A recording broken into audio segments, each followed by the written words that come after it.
You either love them or hate them. These Pandora box and Pandora box clones are continually coming out of China in different shapes and sizes and forms.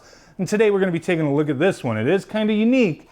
We have 8,000 games on this thing, a bunch of different systems, PSP, PlayStation 1, Sega Dreamcast, Super Nintendo. We have tons of arcade games, thousands upon thousands of them. This one right here is called the, what is it called? The RRTV game box. I don't know if I get this in view, but more so I just wanted to focus on this crap that's listed on the box because I knew I was in for a good one. So our little flavor down here, flavor text to get you intrigued. Top brand component and chipset. I'm all for it. Let's do it. Green low power design. Okay. Hundreds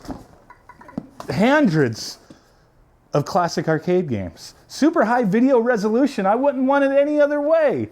And we also have that fluent game control experience in your face.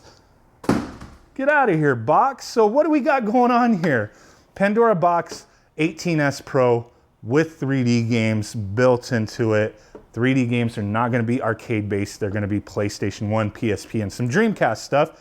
But the uniqueness behind this, I don't really understand it. Like, what was the inspiration for this design? Was this like the Ultimate Warrior's face paint or something? Like the shape of it?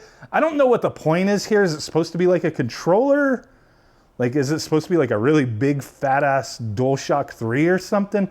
I don't know. I'm just confused by this. But this one has the Pandora box built into it. This one is a second player controller. It's the way it's sold. They come together. And you can link this one to this one. So if you didn't want this little boy to be alone, you wanted two-player action, you could take this included cable, plug it into the side here, and then plug it into the other side on that one. Then you got two-player action going on. Yay. That's all I'm saying is yay. This thing did come with power supply, HDMI cable, and VGA. So let's take a look at what's on the back of this thing. I want to get into testing some games out real quick for you guys so you can see this is something you're interested in. Or if we're just going to be ragging on it.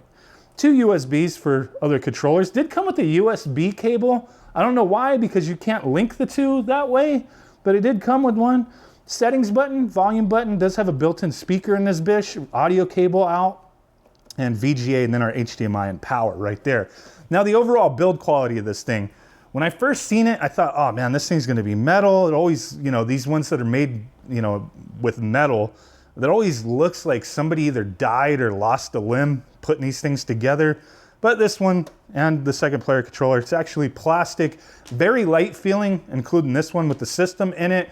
Build quality overall, not the greatest I've seen, kind of strange, but it does work. Buttons and joystick, first off, the buttons are very chunky and crunchy. That's really the word I was looking for, crunchy.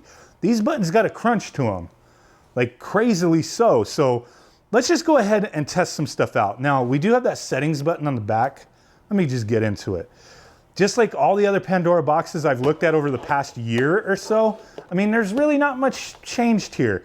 You could change the key settings, which is one of my big criticisms with a lot of these devices. Yeah, you could change the button mapping for the whole system, but the button mapping that it has right now by default is boo-boo to full and doesn't work for anything. Should be laid out the Street Fighter by default, and then most of the other systems will just fall into place. But there is no optimization here. There's no time taken. These guys get these things, think people want to buy them, throw them together, put thousands of games on there, and don't test anything. Here you go, figure it out yourself. Very low level of customization involved with this thing to get it to a level that I would be satisfied with. But that key mapping just drives me nuts because you get it good for one thing and it's bad for everything else. They should have like per emulator, you know, button mapping, which they don't. A bunch of different settings for exiting and whatnot. Image optimization by default, I'm gonna go ahead and zoom up. By default, image optimization on this thing is turned to HD, which smooths that bish out, and I hate the way that looks. If you disable it, you get them crispy pixels for those games that have crispy pixels. HD will put a smoothing over it, or you got scan lines. Different languages, you could do game settings like difficulty and stuff like that. Game market, this thing does have 8,000 games on it. If you can't find something you want, you can go on their game market. This does have Wi-Fi built in. Jump on your Wi-Fi, go into the game market, download a bunch of other stuff. There you go.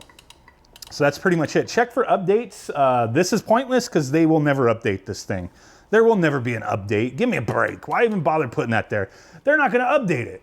It's just not going to happen. Did I mention that this thing has suction cups in the bottom? I'm pretty sure I did, but you can remove them if you want. They do slide out. Just wanted to point that out in case I forgot. But there you go. I hate the suction cups, but some people might like it. It does, you know, provide some stability, you know, on a lot of surfaces. This thing is stuck right now. So that's pretty much it for the settings menu. Okay. Now I do have another issue with these types of devices, and that is aspect ratio. Aspect ratio is never correct. Let's go ahead and get into a game and just start testing stuff out as I speak on it. So that built-in speaker on this device is pretty loud. I do kind of have to turn it down a bit. Aspect ratio. Unless your monitor supports aspect ratio switching, most of your games are going to be stretched the heck out. Sega Dreamcast won't be because the emulator has it set properly, but pretty much anything else is going to be stretched. So keep that in mind. Now, as far as button mapping, I have no freaking clue with PlayStation here because everything is all over the damn place. I don't want to just harp on this device. I mean, it's not horrible, but it's just these same issues that over and over again that I see with these devices that are never addressed. And it'd be like, dude, I could really recommend these things if you implemented some of the things I'm talking about. Per emulator button mapping and aspect ratios options per emulator. Like I'm just button mashing because I don't know what the buttons are. PlayStation 1 though is going to perform fairly well on this device. So there's that. To exit out of games, you'd hit select and start or coin and start and then hit B to exit. Sometimes that doesn't register as B though, like something else does. I don't know why. Now, Cartoon Hero vs. Capcom 2. What the hell is that? It's Marvel vs. Capcom 2 for the Sega Dreamcast. Every one of these Pandora box systems that I've tested that game on, it plays, but there's graphics issues. And if you know me and you've followed my channel for a while, graphics issues take me the hell out of it, you know what I mean? So typically, yeah, we got lines going through my character, if you could see that. Should be zoomed up pretty good there. But the game will perform decently well. It's just you're gonna have those graphics glitches that drive me nuts, and the buttons are not mapped very well, so you would have to change the button mapping. And then what's gonna happen is another game you wanna play is gonna require you to change the button mapping again. You have to do that through the settings menu. If a game supports it where you can button map through the game, then fine, but there's gonna be plenty of games that don't, so, you know. And then we have stuff like Pepsi Man. Excellent freaking game. And most PlayStation games will perform just fine on this device. It just skips through all the loading. That's pretty nice. Most PlayStation 1 games will perform perfectly fine on this system, but you'll run across instances like this one where the game will play, but there's like no music. So either a bad ROM that they used for this, which I've seen before with like PVPs and stuff that are just compressed incorrectly, or just emulation issues. So there should be, you know, music playing, but there's no music. And the buttons are all over the place, don't feel right. So yeah, PlayStation, gonna be a mixed bag. Now here we go, we have some PSP action, playing some Mortal Kombat. Who am I playing as? On player 2 for some reason, whatever. PSP, a lot of things are gonna play great and some things will have some slowdown and whatnot. Not everything that's included on this system will perform just fine, but a lot of stuff does, surprisingly so. Like I said, my biggest thing is I hate when you don't know what the hell the buttons are. Oh, look at that, Scorpion, right in her beehole. Damn.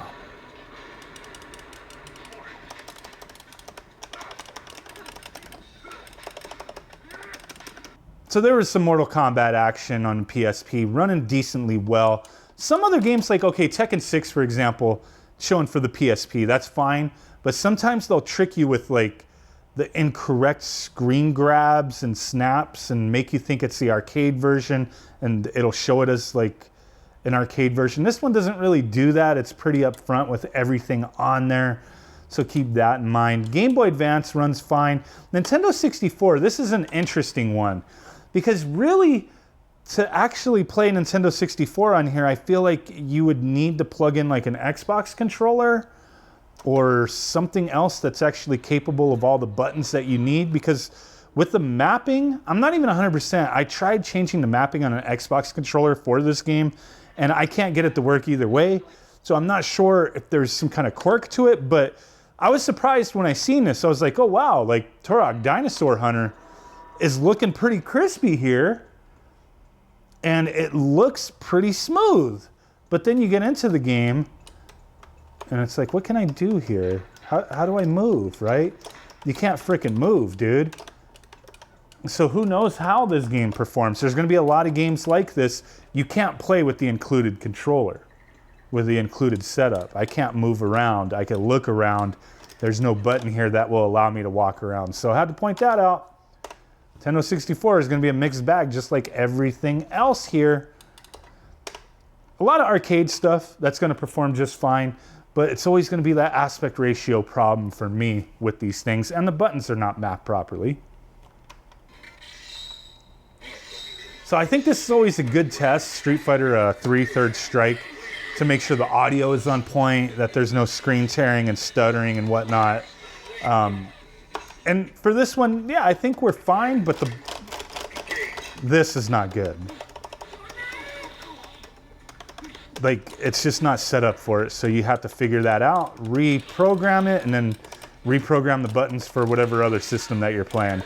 Missed opportunity with these things, but I just gotta be straight with you. I know I'll get people saying, oh, you can't say anything positive. No, it's not that I'm trying to like bash things. It's just, these are things I feel like people should be aware of before spending your hard-earned money on something that you may be interested in. A lot of people are interested in these devices, and I just have to keep it freaking real, dude. Like, do I recommend this? No, not really. I mean, is there a market for it? Are there people who will want this thing? Probably. This guy doesn't, do you? No, he doesn't. But somebody will be interested in this, and I just feel doing a public service announcement, reviewing it, showing how it works, the little quirks that are involved is my duty to please that retro gaming booty. Appreciate you guys. Peace out, big ass thumb butt, and bye.